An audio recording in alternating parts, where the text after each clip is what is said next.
ایک صحابی کا پیغام آیا ان کی بیگم کا کہ وہ مر رہے ہیں لیکن کلمہ نہیں پڑھا جا رہا، تو آپ تیزی سے اس کے گھر گئے، دیکھا تو وہ بول رہے ہیں، ہم نے کہا کلمہ پڑھو، کہا جی نہیں پڑھا جاتا، ویسے بول رہے ہیں نہیں پڑھا جاتا۔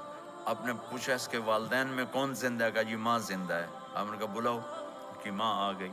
آپ نے کہا تم اس سے ناراض ہو؟ کہا جی ناراض ہوں۔ کیا ناراضگی ہے؟ کہ یا رسول اللہ بدتمیزی سے بولتا تھا، بس اور کوئی ناراضگی نہیں، بہت نیک بچہ ہے، تہجد بھی پڑھتا ہے، روزے بھی رکھتا ہے، قرآن بھی پڑھتا ہے، مجھ سے بولتا ہے تو سخت ہو کے بولتا، ریش ہو کے بولتا۔ تو آپ نے کہا معاف کرتے ہو؟ کہا نہیں میں نہیں معاف کرتا۔ تو آپ نے فرمایا میں اسے آگ لگا دوں پھر سفارش کرو گے؟ کہا ہاں پھر تو کروں گے۔ کہ اگر تو نے معاف نہ کیا تو اللہ اسے جہنم میں ڈال دے گا۔ انہوں نے کہا نہیں میں معاف کرتی ہوں۔ جب ماں نے کہا میں معاف کرتی ہوں، آپ نے کہا کلمہ پڑھو، تو اس نے کہا لا الہ الا اللہ، اور اس کی جان نکل گئی۔ پھر آپ نے ان کا جنازہ پڑھایا اور فرمایا کہ جس نے ماں باپ کو دکھ دیا اس پہ اللہ کی لعنت، اس پہ زمین آسمان کی لعنت، ان کی نہ نماز قبول ہے، نہ روزہ قبول ہے، نہ صدقہ قبول ہے۔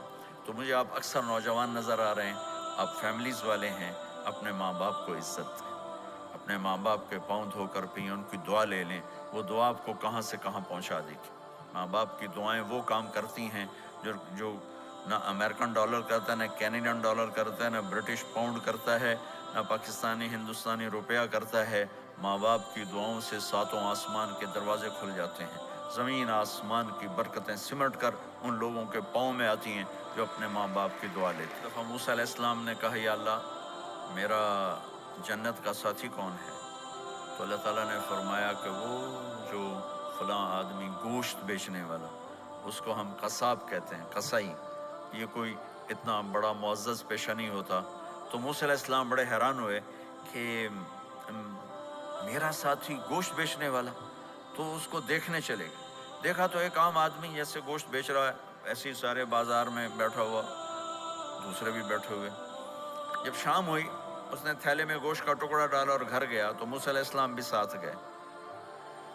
تو اس نے جا کر گوشت کو کاٹ کے ہانڈی میں چڑھایا، آٹا گوندنے لگا، آٹے کو رکھ دیا، پھر سالن تیار کیا، پھر روٹی تیار کی۔ ایک عورت بوڑھی یوں کر کے چارپائی پہ لیٹی ہوئی تھی، اس کو ہلایا جلایا، ماں جی اٹھ کے بیٹھ گئی۔ تو اس کو ہاتھ کا سہارا دے کے کھانا کھلایا، اپنے ہاتھوں سے کھلایا، کھلاتا رہا۔ جب اس نے کہا بس تو اس نے اس کا منہ صاف کیا، کلی کرائی۔ جب وہ لیٹنے لگی تو کچھ بولی، تو موسیٰ علیہ السلام دور کھڑے تھے، سمجھے نہیں کہ یہ کیا۔ تو موسیٰ علیہ السلام نے پوچھا یہ کیا کہہ رہی تھی؟